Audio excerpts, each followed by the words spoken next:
پاکستان. جناب قائد تحریک اسلامی مولانا سید ابو الاعلی مودودی، السلام علیکم ورحمۃ اللہ. السلام ورحمۃ اللہ. ریڈیو پاکستان کے لیے یہ لمحہ بہت مبارک ہے کہ ریڈیو کا یہ نمائندہ جناب والا کی خدمت میں حاضر ہے. استدعا یہ ہے کہ خدا داد مملکت پاکستان کے مسلمان 30 سال کی بے راہ روی کے بعد اللہ کی رسی کو پکڑنا چاہتے ہیں، اور اللہ کے فضل سے آج اس بارے میں کوئی اختلاف نہیں رہا. مولانا محترم، رہنما تو اور بھی ہیں، لیکن ہماری پریشان خیالی کا عالم یہ ہے کہ پہچانتا نہیں ہوں ابھی راہبر کو میں. آج صراط مستقیم پر گامزن ہونے کے لیے ہم ہادی برحق صلی اللہ علیہ وسلم کے رہنمائی کے طالب ہیں، تاکہ ہماری دنیا اور دین دونوں سنور سکیں. مولانا محترم، پہلی گزارش تو یہ ہے کہ ہمیں رسول کریم صلی اللہ علیہ وسلم کے طرز حکومت کے بارے میں کچھ معلومات بہم فرمائیں. دوسری بات یہ ہے کہ آج کے دور میں ہم اس طریقے حکومت کو کس طرح اپنا سکتے ہیں. آج کے دور میں ایک ترقی یافتہ مملکت کے حسن قبا کو پرکھنے کے لیے 4 پہلوؤں سے جائزہ لیا جاتا ہے. اختیار اعلیٰ کس کو حاصل ہے، مقننہ کی نوعیت اور اختیارات و حدود کیا ہیں، عدلیہ کس حد تک آزاد اور بے لاگ ہے، انتظامیہ کی حدود، اختیارات اور خصوصیات کیا ہیں. اس نقطۂ نگاہ سے آپ سے درخواست ہے کہ آپ رسول کریم صلی اللہ علیہ وسلم کے عہد مبارک پر روشنی ڈالیں. ہمیں آج کے لیے، آنے والے کل کے لیے، بلکہ ہمیشہ کے لیے اللہ اور اس کے رسول صلی اللہ علیہ وسلم کے احکامات و ارشادات کے مطابق زندگی بسر کرنے کے قرینے کی تلاش ہے. میرے ہمراہ عبدالوحید خان صاحب ہیں جو آپ سے ضمن استفسار فرمائیں گے. جناب والا، میری پہلی گزارش تمام ہوتی ہے. مجھے بڑی خوشی ہے کہ آپ نے مجھے یہ موقع دیا کہ میں ملک کے مسلمانوں کو عموماً اور ملک کے حکمرانوں کو خصوصاً یہ بتاؤں کہ رسول اللہ صلی اللہ علیہ وسلم نے جو نظام حکومت قائم کیا تھا اس کی بنیاد اور اس کی شکل کیا تھی. بنیادی طور پر جو چیز رسول اللہ صلی اللہ علیہ وسلم نے پیش کی وہ یہ تھی کہ اقتدار اعلیٰ اللہ تعالیٰ کے سوا کسی اور کا نہیں. زمین خدا کی ہے، ہوا اور پانی اور روشنی جس پر ہم زندگی بسر کرتے ہیں سب خدا کا ہے. یہ جسم جو ہمیں حاصل ہے اور اس کی جو طاقتیں ہیں اور اس کے جو اعضاء ہیں سب کچھ خدا کے بخشے ہوئے ہیں. ہمیں یہ حق پہنچتا ہی نہیں کہ ہم خود اقتدار اعلیٰ کا دعویٰ کریں یا کسی ایسے شخص کا دعویٰ قبول کریں جو اقتدار اعلیٰ کا مدعی ہو. تو حضور نے پہلی بات جو انسان کے ذہن نشین کی اور اس پر ایمان لانے کی دعوت دی وہ یہ تھی کہ ملک بھی اللہ تعالیٰ کا ہے اور حکم بھی اللہ تعالیٰ کا ہے اور کسی کو انسانوں کے لیے قانون بنانے کا حق نہیں ہے. دوسری بات جو اسی طرح سے بنیادی اہمیت رکھتی ہے وہ یہ ہے کہ حضور نے یہ بتایا کہ اللہ تعالیٰ انسانوں کو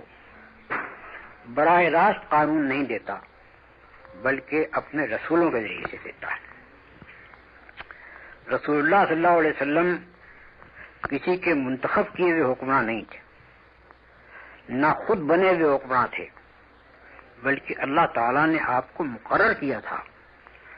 کہ وہ لوگوں کو تعلیم بھی دیں، لوگوں کی تربیت بھی کریں، ان کے ذہن و اخلاق ٹھیک کریں اور اللہ تعالیٰ کے احکام پہنچائیں، اور جو لوگ ان کو احکام کو قبول کریں اور ان پر ایمان لائیں ان کے اوپر ان احکام کو نافذ فرمائیں. تیسری اہم چیز جو رسول اللہ صلی اللہ علیہ وسلم نے اللہ تعالیٰ کی طرف سے انسانوں کو پہنچائی اور اس پر ایمان لانے کی دعوت دی وہ آخرت کا تصور ہے. اگر انسان اپنے آپ کو اللہ تعالیٰ کے سامنے جواب دہ نہ سمجھے اور اس کو یہ یقین نہ ہو کہ ایک دن مجھے مر کر اپنے خدا کے سامنے جانا ہے اور اپنے تمام اعمال کا جواب دینا ہے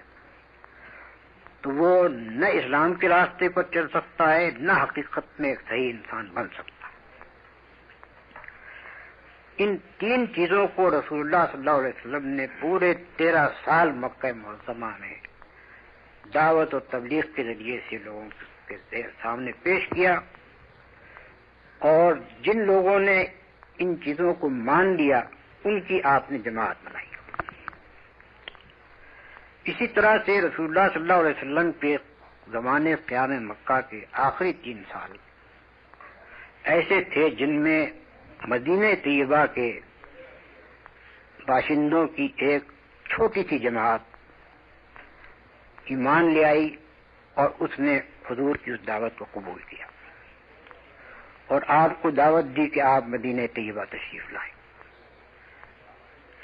حضرت عائشہ نے بہت صحیح بات کہی ہے کہ مدینے کو قرآن نے فتح کیا،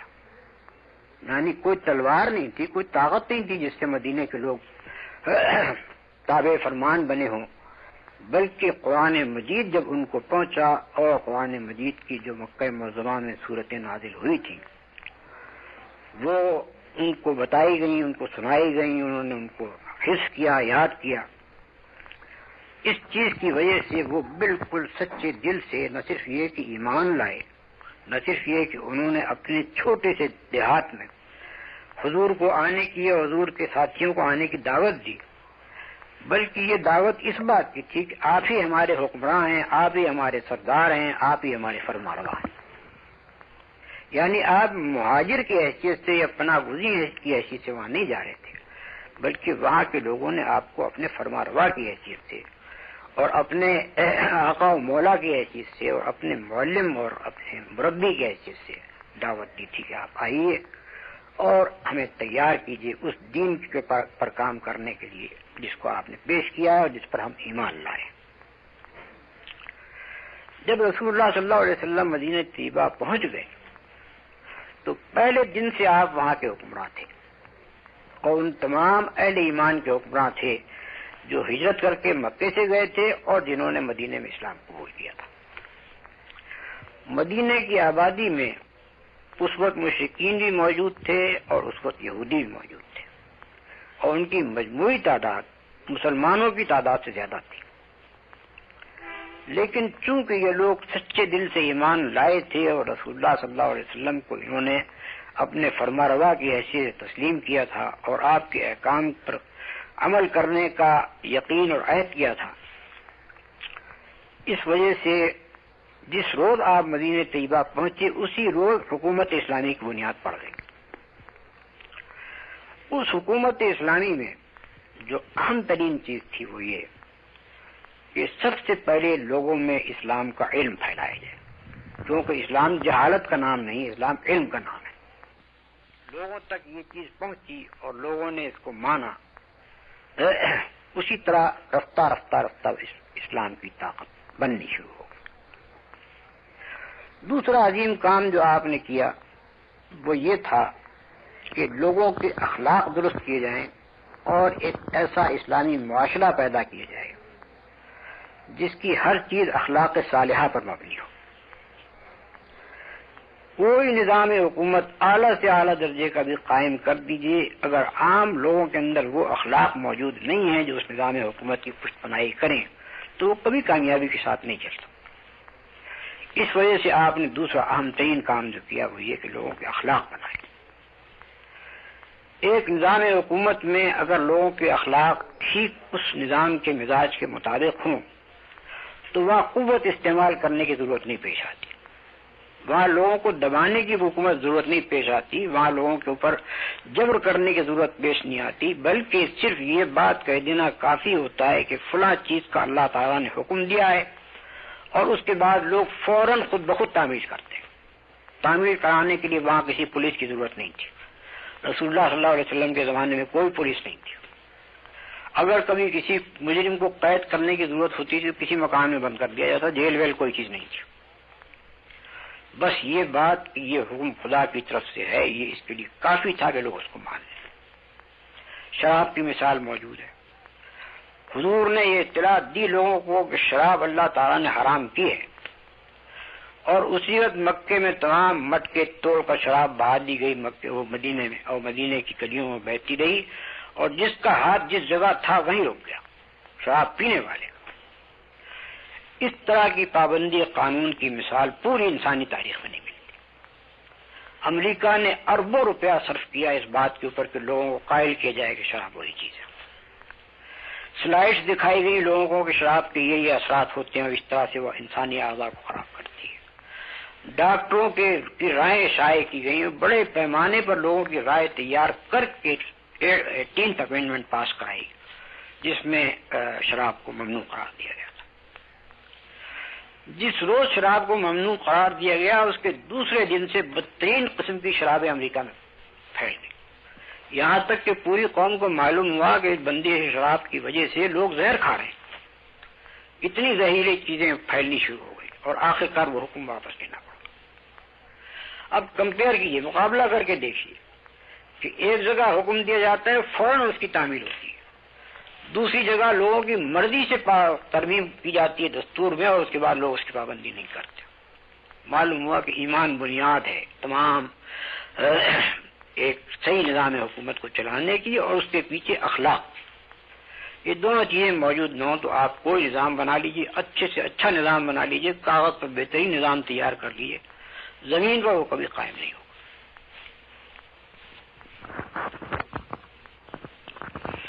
اس کے معاملے میں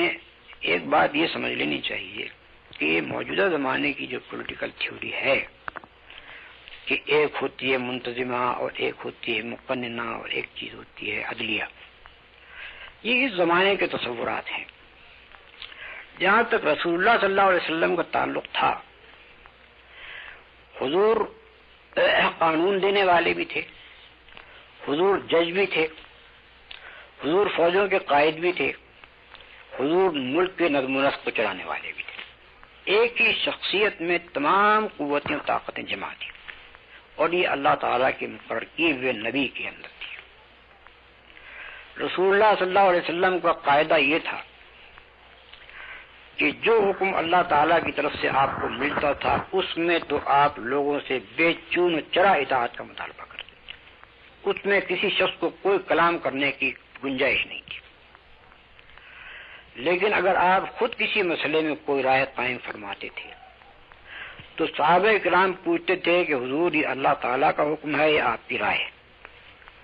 جب آپ فرما دیتے تھے کہ نہیں میں اپنی رائے سے یہ بات کہہ رہا ہوں تو صحابہ کرام کو پوری آزادی آپ دیتے تھے کہ وہ اس سے اختلاف کریں، دوسری تجاویز پیش کریں، اور ان کی تجاویز کے مطابق فیصلہ کیا جاتا تھا. بڑا مشہور واقعہ ہے جنگ بدر کے موقع پر جب آپ نے جا کر ایک مقام پر کیمپ کیا تو ایک صحابی نے اٹھ کر پوچھا کہ یہ اللہ تعالیٰ کے حکم سے یہ جگہ آپ نے منتخب فرمائی ہے یا خود آپ کی اپنی رائے ہے؟ آپ نے نہیں، میں نے خود یہ جگہ تجویز کی ہے. انہوں نے کہا ہمارے نزدیک فلاں مقام جو ہے وہاں کیمپ کرنا زیادہ مفید ہوگا اس جگہ کی وجہ سے، اور آپ نے ان کی رائے قبول فرمائی. اس سے آپ اندازہ کیجئے کہ رسول اللہ صلی اللہ علیہ وسلم دو طرح کی تربیت دے رہے تھے لوگوں. ایک تربیت یہ تھی جب خدا کی طرف سے حکم آئے تو بے چون و چرا اطاعت کرو. دوسری تربیت یہ تھی کہ چاہے نبی ہی اپنی ایک رائے پیش کرے تمہیں حق ہے اختلاف رائے کرنے کا اور تمہیں بحث کرنے کا حق ہے، اور جس چیز کے متعلق سب کا اتفاق ہوگا فیصلہ اس پر کیا جائے گا. اسی طرح سے جنگ آزاد کے موقع پر جبکہ مسلمانوں پر بڑا سخت وقت آیا تھا اور انتہائی خطرے کی حالت میں تھے تو رسول اللہ صلی اللہ علیہ وسلم نے ارادہ فرمایا کہ چند قبائل جن کی بڑی طاقت وہاں جنگ آزاد کے موقع پر جمع ہوئی تھی ان کو مدینے کی پیداوار کا ایک حصہ پیش کیا جائے. انصار کے لیڈروں نے حضور سے پوچھا کہ یہ آپ اللہ تعالیٰ کے حکم سے معاہدہ کرنا چاہتے ہیں تو ہمیں کلام کی گنجائش نہیں، اگر یہ آپ کا خیال ہے تو پھر ہمیں کچھ بولنے کا حق دیجیے. آپ نے کہا نہیں میرا اپنا خیال ہے، میں تمہیں اس خطرے سے نکالنا چاہتا ہوں جس میں تم پڑ گئے ہو. انہوں نے کہا حضور جب ہم کافر تھے اس زمانے میں یہ قبائل ہم سے کچھ نہیں لے سکے تو اب کیسے لیں؟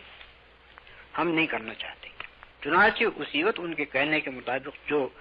مسودہ تیار ہوا تھا معاہدے کا پھاڑ کے پھینک دیا گیا. اور ان سے کہہ دیے گا کہ نہیں، ہم کوئی معاہدہ تم سے نہیں کریں گے۔ اس سے آپ اندازہ کیجئے کہ رسول اللہ صلی اللہ علیہ وسلم ایک طرف تو مشورے سے حکومت کرتے تھے ان معاملات میں جن میں اللہ کا حکم نہیں ہوتا تھا، اور دوسری طرف جو اللہ کا حکم ہوتا تھا اس کی پابندی اس طرح کراتے تھے کہ کسی شخص کو ذرہ برابر بھی انحراف کرنے کی ضرورت نہیں ہو سکتی۔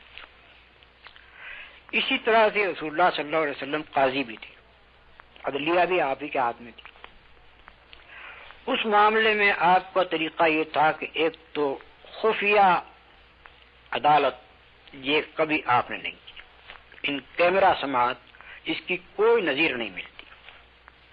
مسجد نبوی میں ہر معاملہ علانیہ آتا تھا، علانیہ اس کے متعلق آپ حکم صادر فرماتے تھے۔ بڑا مشہور واقعہ ہے، فتح مکہ سے پہلے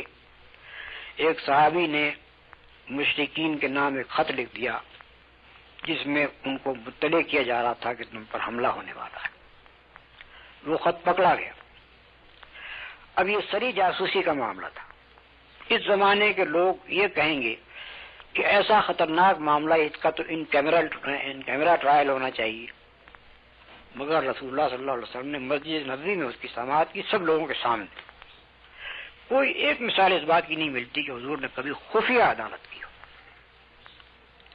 اس عدالت کے معاملے میں بھی رسول اللہ صلی اللہ علیہ وسلم کا یہ طریقہ تھا کہ اللہ تعالیٰ کے احکام کے مطابق فیصلہ فرمائیں، اور کسی طرح بھی کوئی ایسا فیصلہ نہ ہونے پائے جو اللہ تعالیٰ کے قانون سے مختلف۔ قانون اللہ کا تھا، اس کے نافذ کرنے والے رسول اللہ صلی اللہ علیہ وسلم تھے، اور آپ کی حیثیت ایک جج کی بھی تھی۔ ایسے ہی معاملہ مقننہ کا ہے۔ حقیقت میں چونکہ بنیادی طور پر قانون اللہ تعالیٰ کا تھا اور وہی بنانے کا حق رکھتا تھا، رسول اللہ صلی اللہ علیہ وسلم کی حیثیت اس قانون کو نافذ کرنے کی تھی اور اس قانون کو سمجھانے کی تھی، اور لوگوں کو یہ تربیت دینے کی تھی کہ اس قانون کے مطابق عدالت کا نظام چلائے۔ یہ سب کچھ آپ نے عملاً کیا۔ قانون لوگوں کو بتایا کیا ہے، اس کی تشریح خود فرمائی جو سنت میں پائی جاتی ہے۔ قرآن مجید میں بڑے مختصر الفاظ میں مثلا حکم دیا گیا کہ چور کا ہاتھ کاٹ دو، اس سے زائد کوئی حکم قرآن میں نہیں ملتا۔ رسول اللہ صلی اللہ علیہ وسلم نے تفصیل سے بتایا کہ اس حکم پر عمل کن حالات میں ہوگا، کن حالات میں نہیں ہوگا، اس پر عمل کس طرح ہوگا۔ یہ ساری چیزیں رسول اللہ صلی اللہ علیہ وسلم کے عمل سے معلوم ہوئی کہ یہ قانون کا منشا ہے، اور وہ قانون خدا کا شکر ہے کہ جیسے قرآن موجود ہے اسی طرح سنت بھی آج موجود ہے۔ اس میں حضور خود قانون ساز نہیں تھے، بلکہ اللہ تعالیٰ نے آپ کو جس طرح سے قرآن کے احکام پہنچائے تھے اسی طرح سے اللہ تعالیٰ نے آپ کو یہ بھی بتایا تھا کہ ان احکام کو نافذ کرنے کا طریقہ کیا ہے۔ اس عدلیہ میں جو آپ نے قائم کی تھی، اس عدلیہ میں آپ کی حیثیت یہ تھی کہ آپ اللہ تعالیٰ کے دیے ہوئے حکم کے مطابق اور اس کی دی ہوئی ہدایات کے مطابق احکام کو نافذ کریں۔ نافذ کرنے کے معاملے میں آپ نے یہ طریقہ مقرر کیا تھا کہ تمہارے درمیان اگر آپس میں کوئی جھگڑا ہو یا کوئی شخص کسی جرم کا ارتکاب کرے تو خود جہاں تک ہو سکے معاملے کو طے کر کے ختم کرو، لیکن میرے پاس آئے گا تو پھر میں عدالتی فیصلہ کروں، یعنی یہ آپس میں مصالحات کر لو، ٹھیک ہے، مجھ تک پہنچاؤ نہیں، لیکن عدالت میں جب معاملہ آ جائے تو پھر کسی سفارش کا کوئی سوال نہیں ہے، اس بات کا کوئی سوال پیدا نہیں ہوتا کہ آپ عدالت میں آنے کے بعد کہیں کہ میں اس کو معاف کرتا ہوں۔ کوئی معافی نہیں عدالت میں آنے کے بعد، پھر عدالت کا فیصلہ نافذ ہو۔ موجودہ زمانے کے سیاسی نظریات کو بنیاد بنا کر اس زمانے کے معاملات کو اچھی طرح نہیں سمجھا جا سکتا۔ مثلا اس زمانے میں یہ ایک سوال پیدا ہوتا ہے کہ انتظامیہ کے حدود کیا ہیں اور عدلیہ کے حدود کیا ہیں، مقننہ کے حدود کیا ہیں۔ اس زمانے میں پوزیشن یہ تھی کہ رسول اللہ صلی اللہ علیہ وسلم کے تشریف لے جانے سے پہلے مدینہ طیبہ کہ بڑے بڑے گھرانوں کے الگ الگ احاطے ہوتے تھے، جن میں ان کی زمینیں، ان کے باغات، ان کے رہنے سہنے کے گھر، ان کے سارے معاملات اس احاطے میں ہوتے تھے. تو وہاں ایک طرح سے قبائلی سسٹم رائج تھا، یعنی ہر قبیلے کے لوگ اپنے معاملات کو خود چلاتے تھے. جب رسول اللہ صلی اللہ علیہ وسلم پر اہل مدینہ ایمان لائے تو حضور نے خود ان کی درخواست پر مدینے میں 12 نقیب مقرر کر دیے، ایمان لانے والوں میں سے جو زیادہ قابل، زیادہ با اثر اور زیادہ قابل اعتماد تھے. یہ 12 نقیب گویا کہ اپنے اپنے قبیلے کے معاملات کو چلانے والے تھے. وہاں کوئی میونسپیلٹی نہیں تھی، کوئی شہری ریاست باقاعدہ نہیں تھی. قبیلوں ہی کے سرداروں میں سے جو بہترین آدمی مسلمان تھے ان کو آپ نے سردار بنا دیا. جب آپ خود مدینہ تشریف لے گئے تو اس نظام کو آپ نے برقرار رکھا. فرق جو کچھ واقع ہوا وہ یہ کہ جو مشرک باشندے تھے مدینے کے، ان کے بجائے سرداری کا مقام ایمان لانے والوں کو حاصل ہو گیا، اور مشرکین پیچھے ہٹتے چلے گئے اور ان میں سے لوگ مسلمان ہوتے چلے گئے. اس طرح سے جو حضور کی نے مجلس شورا اپنی بنائی، جس کو آپ مجلس شورا اس زمانے کے لحاظ سے کہیں گے، اس کی پوزیشن یہ تھی کہ جو با اثر اور قابل لوگ تھے، خواہ وہ مہاجرین میں سے ہوں اور خواہ وہ انصار میں سے ہوں، ہر اہم موقع پر، ہر معاملے میں جب ضرورت ہوتی تھی مشورے کی، ان لوگوں کو بلا لیا جاتا تھا. وہ کسی کے منتخب کیے ہوئے نہیں تھے، کوئی الیکشن ان کا نہیں ہوا تھا، بلکہ جو ایسے با اثر لوگ تھے اور ایسے ذی علم اور سمجھدار لوگ تھے کہ اگر اس زمانے کے لحاظ سے الیکشن بھی ہوں تو انہی کو منتخب کیا جاتا. وہی لوگ آپ کی شورا کے لوگ تھے، معاملات سارے ان کے سامنے پیش کر کے جہاں جہاں بھی مشورے کی ضرورت ہوتی تھی ان سے مشورہ لیا جاتا تھا. مدینہ سے باہر جب اسلامی مملکت پھیلنی شروع ہوئی، اس وقت پھر نظام کی صورت یہ تھی کہ مختلف علاقوں میں گورنر مقرر کر دیے گئے تھے، اور وہی ایک طرح سے جنگی سردار بھی تھے. کوئی باقاعدہ فوج نہیں تھی اس زمانے میں، بلکہ والنٹیئرز تھے، والنٹیئر آرمی تھی. رضاکارانہ طور پر جو لوگ جہاد کے لیے آتے تھے، جو ان کی سرکردگی میں جہاد کی اگر ضرورت پیش آتی جو کرتے تھے. اس کے ساتھ حضور نے ایسے لوگ مقرر کیے مختلف علاقوں میں جو باشندوں کو اسلامی تعلیم دیں. تعلیم سے مراد یہ نہیں ہے کہ ان کو لکھنا پڑھنا سکھائیں، تعلیم سے مراد یہ ہے کہ قرآن مجید ان کو یاد کرایا جائے اور ان کو سمجھایا جائے، رسول اللہ صلی اللہ علیہ وسلم کی سنت سے ان کو آگاہ کیا جائے. زیادہ تر لوگ زبانی تلقین سے مسلمان ہو رہے تھے اور زبانی تلقینی سے ان کی ذہنی تربیت کی جا رہی تھی. مکہ معظمہ جب فتح ہوا تو حضرت معاذ بن جبل کو رسول اللہ صلی اللہ علیہ وسلم نے مقرر کیا کہ اہل مکہ کو دین سمجھائیں. گورنر اور شخص تھا اور اہل مکہ کو دین سمجھانے والا اور شخص تھا. زکوٰۃ کے نظام کی صورت یہ تھی کہ مختلف علاقوں میں جو لوگ اپنے اپنے قبیلوں کے سردار تھے انہی کے سپرد یہ کام کیا گیا کہ وہ زکوٰۃ کی تحصیل کریں. اسی طرح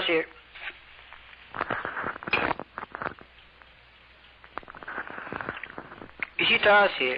جو علاقے فتح ہوئے تھے ان میں غیر مسلم بھی تھے. جیسے خیبر جب فتح ہوا تو یہودی آبادی تھی وہاں کی. ان سے جب مصالحت اس بات پر ہوئی کہ وہ باغات کا کام کریں گے، کاشت کا کام کریں گے، اور جو پیداوار ہوگی وہ نصف اسلامی حکومت لے گی اور نصف ان لوگوں کو ملے گا. تو اس طرح کے خراج کو وصول کرنے کے لیے کوئی مستقل ادارہ نہیں تھا. بلکہ سال کے خاتمے پر کسی موضوع تعین آدمی کو مقرر کر دیا جاتا تھا کہ وہ جائے اور جا کر نا کی پیداوار کو دیکھے اور دیکھ کر یہ فیصلہ کرے کہ کتنا نصف حصہ اسلامی حکومت کے پاس یا جن لوگوں کو اس میں حق دیا گیا تھا اس کی آمدنی سے فائدہ اٹھانے کا، ان لوگوں کا حصہ وہ وصول کرے۔ تاریخ میں یہ بات موجود ہے کہ جب پہلی مرتبہ حضور کی طرف سے ایک صاحب کو مقرر کیا گیا کہ وہ جا کر وہاں تقسیم کریں پیداوار کی، تو انہوں نے 2 ڈھیر الگ الگ لگا دیے۔ اہل خیبر سے کہا کہ ان میں سے جون سا تمہارا جی چاہے تم لے لو اور جون سا ہم باقی رہے گا وہ ہم لے لیں گے۔ اس پر ان لوگوں نے کہا کہ اسی عدل پر زمین و آسمان کا نظام قائم ہے۔ یہودیوں نے یہ بات کہی۔ یہ ایک مختصر خاکہ ہے جو میں نے آپ کو بتایا کہ بظاہر عدلیہ اور انتظامیہ وغیرہ اس طرح سے الگ الگ نہیں تھی، لیکن اس وقت کے حالات کے لحاظ سے انتظامیہ اور تھی، عدلیہ اور تھی، جس کے لیے قاضی مقرر کیے جاتے تھے، اور گورنروں کا الگ کام تھا اور معلمین کا الگ کام تھا۔ اب کوئی سوال آپ کرنا چاہیں تو کر سکتے ہیں۔ مولانا، اس ساری تفصیل کے بعد کہ جو آپ نے حضور نبی کریم علیہ الصلوۃ والتسلیم کے نظام حکومت کے بارے میں ارشاد فرمائی ہے، آج کے دور میں آدمی کے ذہن میں یہ سوال پیدا ہوتا ہے کہ آج نہ تو حضور نبی کریم علیہ الصلوۃ والتسلیم جیسی کوئی جامع شخصیت موجود ہو سکتی ہے، اور نہ آج ایسا کوئی تربیت یافتہ گروہ موجود ہے کہ جس طرح کا گروہ پہلے حضور نبی کریم علیہ الصلوۃ والتسلیم نے خلفائے راشدین اور صحابہ کرام کی صورت میں تیار فرمایا تھا، اور نہ وہ اخلاقی تربیت اور وہ معاشرہ موجود ہے کہ جس معاشرے کو حضور نبی کریم علیہ الصلوۃ والتسلیم نے تیار فرمایا تھا۔ تو آج جب اس بگڑے ہوئے معاشرے میں ہم اسلام کے نظام کو نافذ کرنے کی تیاری کریں تو اس میں اول تو ان 4 خصوصیات کو جو آج کے دور جدید کی ریاست کی خصوصیات تصور کی جاتی ہیں، کس طرح سے اسلامی نظام کے سانچے میں ڈھالا جائے گا، اور دوسرے یہ کہ یہ کس طرح سے صورت ہوگی کہ آج اس بگڑے ہوئے معاشرے کو اس معیاری معاشرے میں ترتیب اور تدریج کے ساتھ تبدیل کیا جائے۔ اس پر آپ کچھ اظہار خیال فرمائیں گے؟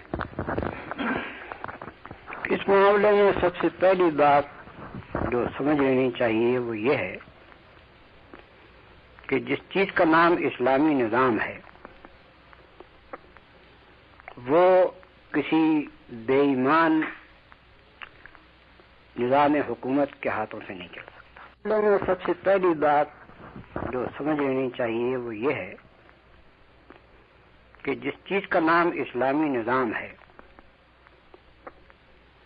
وہ کسی بے ایمان نظام حکومت کے ہاتھوں سے نہیں چل سکتا۔ کوئی بددیانت بیوروکریسی اس کو نہیں چلا سکتی، اور کسی ایسی آبادی میں وہ ٹھیک طور پر نہیں چل سکتا جس آبادی کی اخلاقی حالت بالعموم خراب ہو اور خراب کی جاتی رہی۔ ہم نے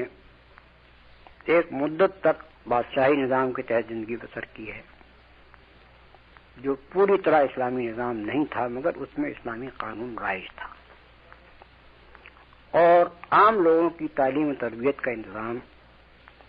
علماء اور صوفیاء انجام دیتے تھے۔ اس وجہ سے اگرچہ معاشرہ اس درجے کا نہیں تھا جس درجے کا رسول اللہ صلی اللہ علیہ وسلم کے زمانے میں اور خلفائے راشدین کے زمانے میں تھا، لیکن اس کے باوجود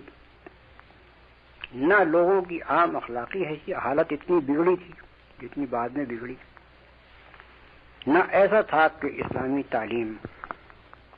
سے لوگ عام طور پر نہ آشنا ہوں نہ واقف ہوں۔ 18ویں صدی میں جس وقت انگریزی حکومت اول بنگال میں قائم ہوئی تو اس زمانے کے جو انگریز مصنفین تھے ان سب نے یہ کہا ہے کہ چوری وہاں ناپید تھی، مسلمان سے جھوٹ کی کوئی توقع نہیں کرتا تھا، کوئی شخص یہ خیال نہیں کر سکتا تھا کہ عدالت میں جا کر مسلمان جھوٹی گواہی دے گا، اور عام آبادی مسلمانوں کی لکھی پڑھی تھی، بالکل امی قسم کے اور بالکل جس کو الٹریٹ کہتے ہیں، یہ مسلمانوں میں نہیں پائے جاتے تھے۔ یہ 18ویں صدی کے آخر تک ہماری حالت تھی۔ بعد میں جب انگریزی دور آیا تو اس نے ہمارے قوانین کو بدلا، ہمارے معاشی نظام کو بدلا، ہمارے معاشرتی نظام پر برے اثرات ڈالے۔ اسلامی تعلیم بالکل اس بات پر منحصر ہو گئی کہ کھاتے پیتے لوگ مدد کریں مدارس کی تو اسلامی مدارس چل سکتے تھے۔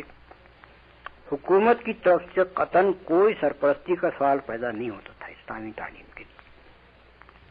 اس کے برعکس جو نظام تعلیم انگریزوں نے رائج کیا وہ ایسا تھا کہ جو مسلمان کے ذہن سے خدا اور رسول اور آخرت کے ذہن کے تصورات کو بالکل مٹا دی۔ یہ سب کچھ ہم نے میراث میں پایا انگریزی دور سے۔ پاکستان کے قیام کے بعد اس صورتحال کو بدلنے کی کوئی کوشش نہیں کی گئی، بلکہ انگریزی دور میں ہم جتنے بگڑے ہوئے تھے اس سے زیادہ اس زمانے میں بگڑے۔ اب اگر کوئی اسلامی حکومت قائم ہو تو یہ خیال کرنا کہ وہ چھوٹتے ہی اس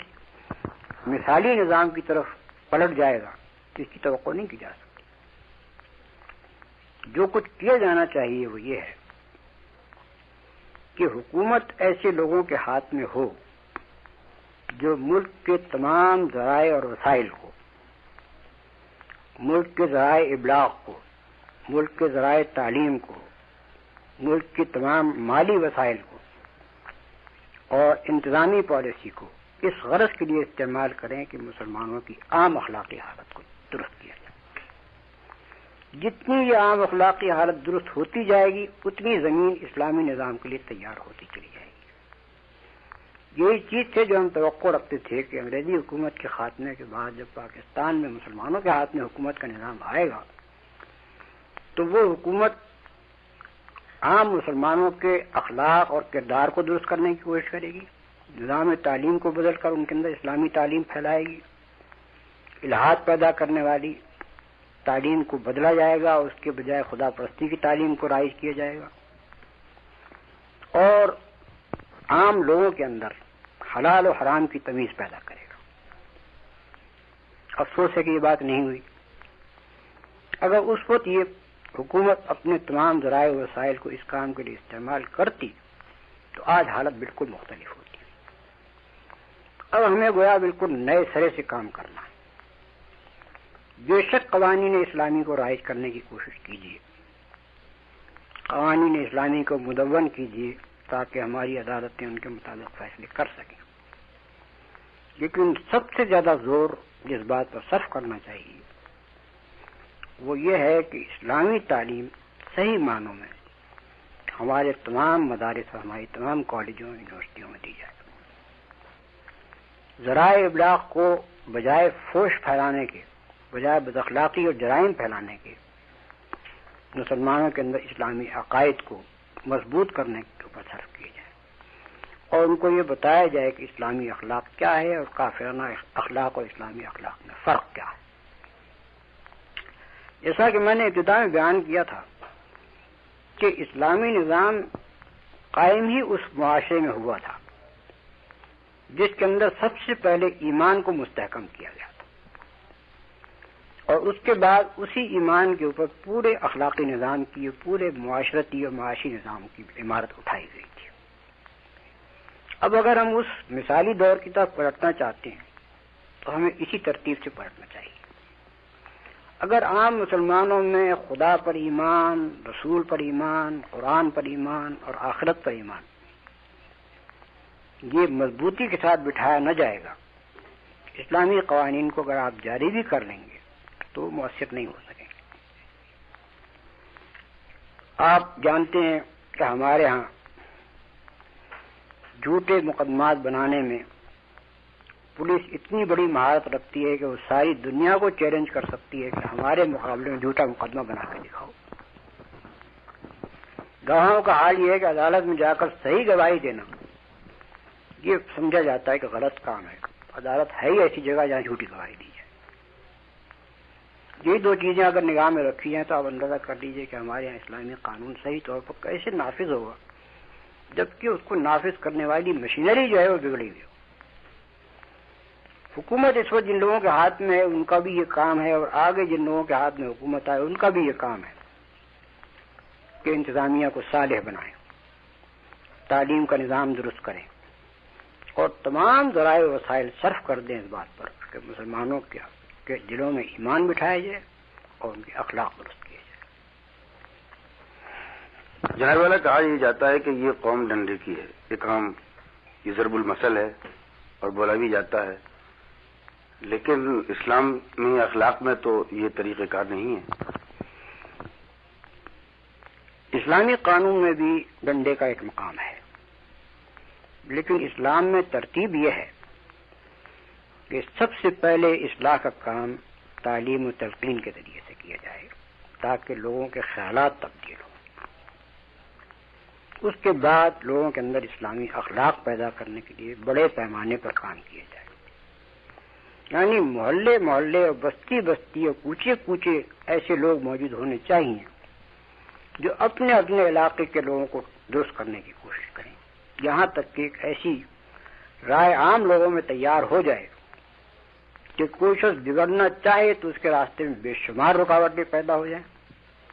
اور جو شخص صحیح طرز زندگی اختیار کرے اس کو پورا معاشرہ مدد دینے والا ہو۔ یہ دو چیزیں ایسی ضروری ہیں کہ ان کے بغیر آپ اسلامی نظام میں نافذ نہیں کر سکتے۔ اسلامی نظام قائم ہوگا انشاءاللہ بتدریج، بشرطے کہ ہم ایسی حکومت قائم کریں جو اس بات کی ضامن ہو کہ پورے ملک کے نظام کو، نظام اخلاق کو اور نظام معاشرت کو درست کیا جائے۔ نظام اخلاق کو درست کرنے کے ساتھ اور پبلک اوپینین کو اس حد تک تربیت دینے کے بعد پھر ضروری ہے کہ اسلام کا معاشی نظام رائج کیا جائے، جس کی وجہ سے کوئی آدمی اپنی ضروریات زندگی سے محروم نہ رہنے پائے اور کوئی وجہ ایسی باقی نہ رہے کہ کوئی شخص چوری کرے۔ معاشرتی نظام کو درست کیجیے۔ یہ جو روز ہماری آبادی کو سنیماؤں کے ذریعے سے اور ٹیلی ویژن کے ذریعے سے اور ریڈیو کے ذریعے سے بدترین اخلاقی تربیت دی جا رہی ہے، اس کو بالکل تبدیل کیے بغیر چارہ نہیں ہے۔ اس کو آپ تک جب تک تبدیل نہیں کریں گے کام نہیں چلے گا۔ تو اسلام کا جو پروگرام ہے وہ یہ ہے کہ ایمان درست کیا جائے، اخلاق درست کیے جائیں، عام لوگوں کے اندر رائے ایسی مضبوط پیدا کی جائے کہ اس کے اندر برائیاں نہ کی جا سکیں، معاشرتی نظام کی اصلاح کی جائے کہ اس کے اندر بدی کرنا مشکل ہو جائے اور نیکی کرنا آسان ہو جائے، معاشی نظام ایسا درست کیجیے کہ اس کے اندر کسی آدمی کے لیے ضرورت باقی نہ رہے کہ وہ اپنا پیٹ بھرنے کے لیے چوری کرے۔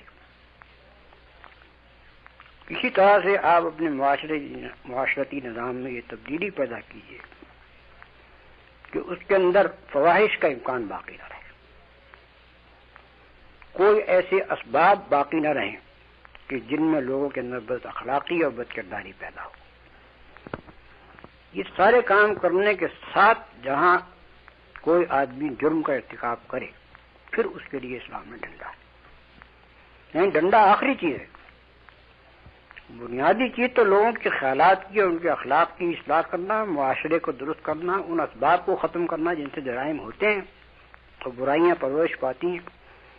یہ سب کرنے کے بعد پھر دیکھیے اگر کچھ لوگ ایسے ہوں کہ جو ڈنڈے کے بغیر ہی ٹھیک نہ ہو سکتے ہو تو پھر ڈنڈا چلائیے۔ یہ نظام حکومت کے سلسلے میں آپ نے جو ارشاد فرمایا بلا شبہ بڑی صحیح بات ہے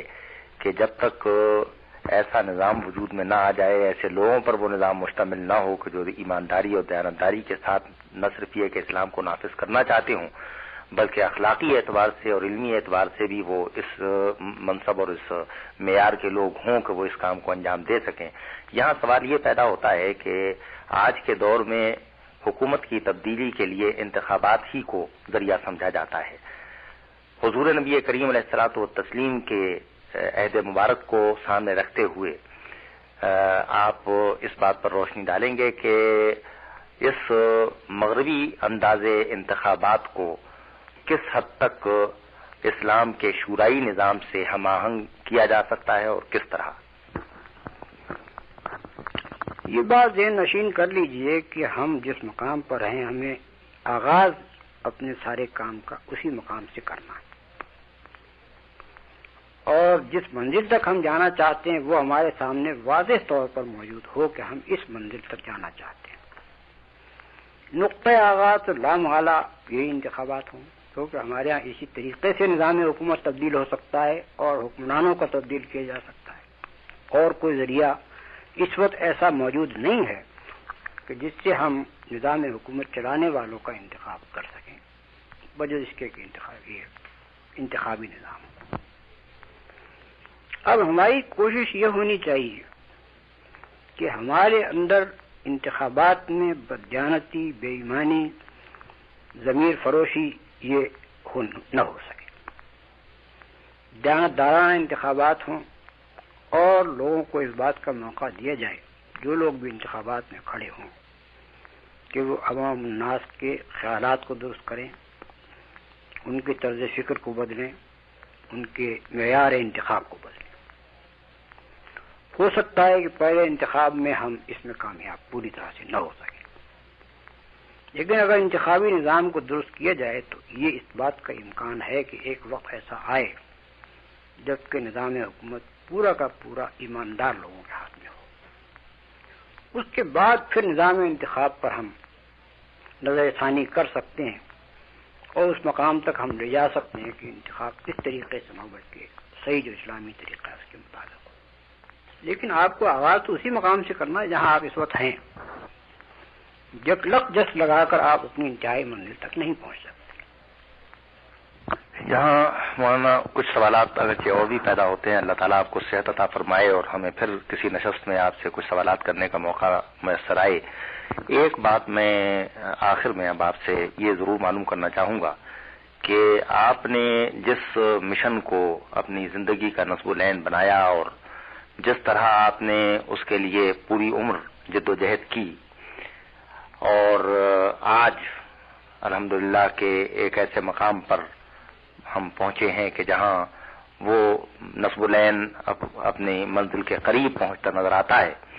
میں آپ سے یہ جاننا چاہوں گا کہ آپ اس ساری صورتحال کو اپنی اس جد و جہد کی روشنی میں کس طرح سے محسوس کرتے ہیں، اور کیا آپ کی نظر میں آپ کی یہ جد و جہد فی الواقع اپنے منطقی نتیجے تک پہنچ رہی ہے، اور کیا فی الواقع آپ اپنے مشن میں کامیاب ہوئے؟ سوال ہے کہ جس میں آدمی کو یہ کہتے ہوئے مشکل پیش آتی ہے کہ اس کے کام کے کیا اثرات اور کیا نتائج پائے جاتے ہیں، کیونکہ اس طرح سے آدمی گویا کہ کچھ اپنی تاریخ میں کچھ کہنا چاہتا ہے، اور یہ بات میرے پیش نظر ہرگز نہیں ہے۔ البتہ میں اس بات کو محسوس کر رہا ہوں کہ پچھلے 30-40 سال کے دوران میں اسلامی خیالات کی اشاعت کا کام جتنے بڑے پیمانے پر ہوا ہے، اور وہ صرف ہم ہی نے نہیں کیا، دوسرے لوگوں نے بھی کیا ہے،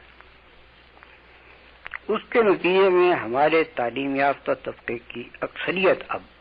اسلام کی خواہاں ہو گئی ہے، اگرچہ اس کی اخلاق بالکل اسلامی تعلیمات کے مطابق نہیں ہو سکے، لیکن ان میں اسلام کی سمجھ بھی پیدا ہوئی ہے اور ان کے اندر اسلامی نظام قائم کرنے کی طلب بھی پیدا ہوئی ہے۔ اسی طرح سے ہماری درسگاہوں میں وہ درسگاہیں جو میکالے کے نظام پر قائم تھیں، خدا کے فضل سے نوجوانوں کی بہت بڑی تعداد ایسی ہے کہ جو اسلام سے گہری قلبی وابستگی بھی رکھتی ہے اور اسلام کا فہم بھی بڑی حد تک اس کو حاصل ہو چکا ہے۔ اب ہمارے سامنے بڑا مسئلہ جو ہے وہ یہ ہے کہ ہماری عام آبادی جو ان پڑھ ہے، اس کے اندر کس طرح سے اس اصلاح کو پھیلایا جائے۔ اس کے لیے میرے نزدیک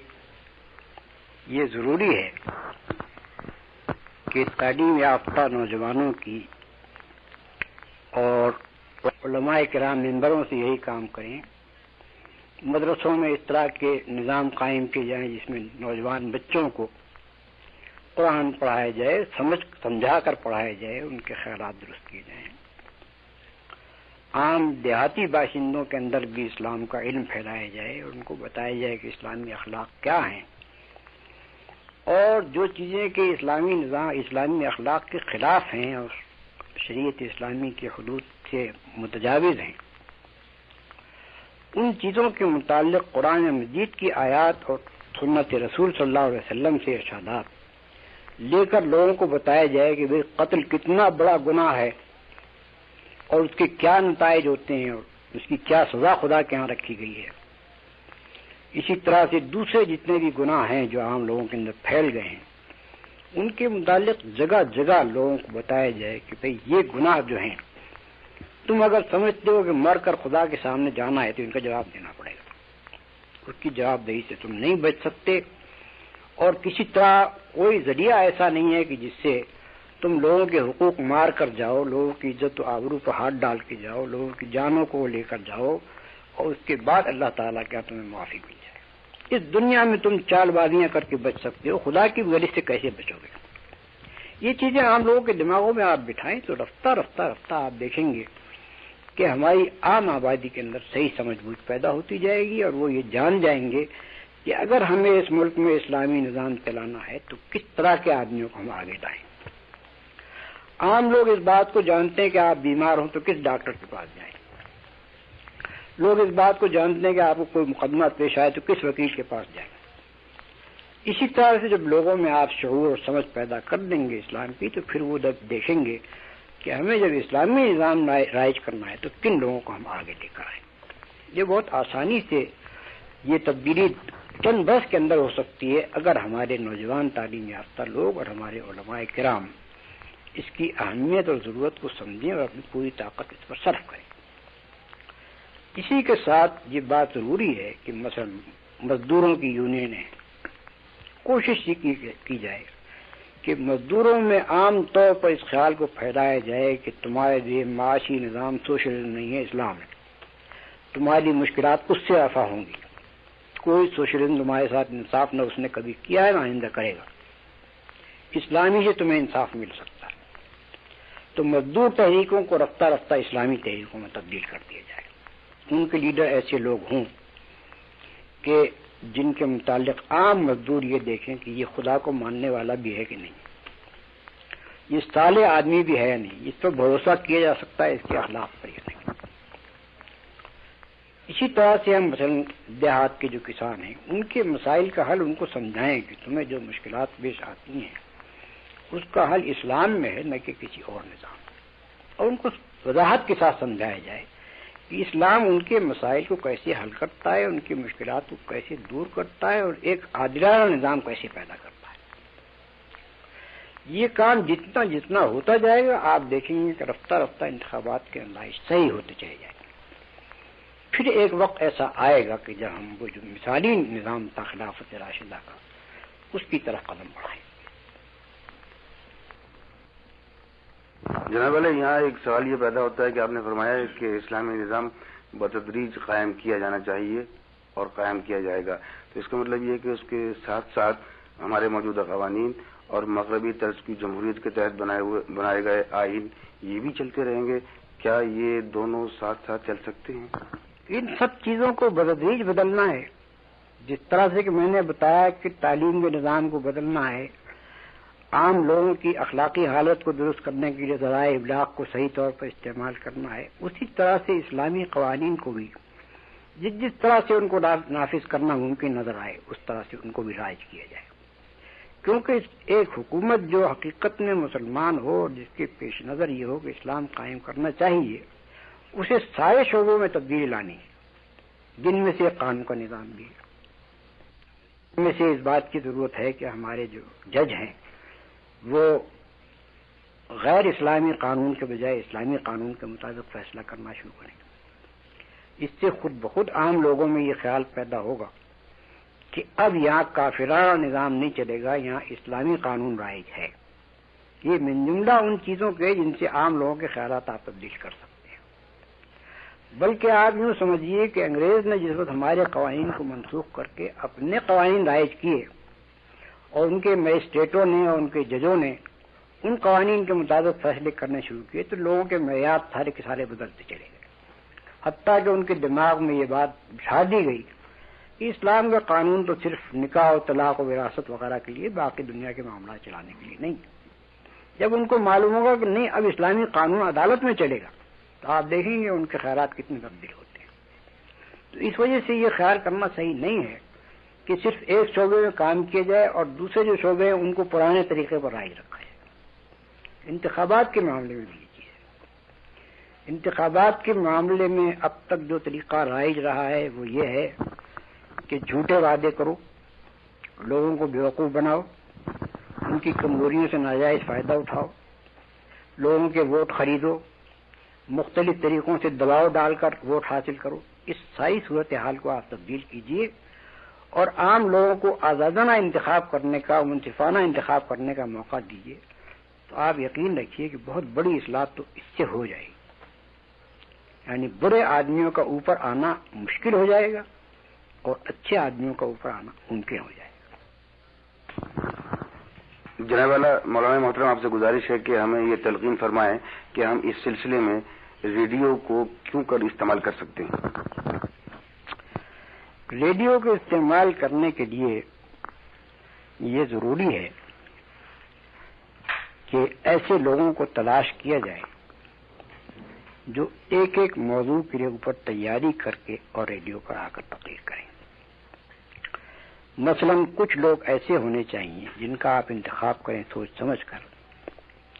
جو اسلام کے ایمانیات کی تشریح کریں اور یہ مختلف طریقوں سے،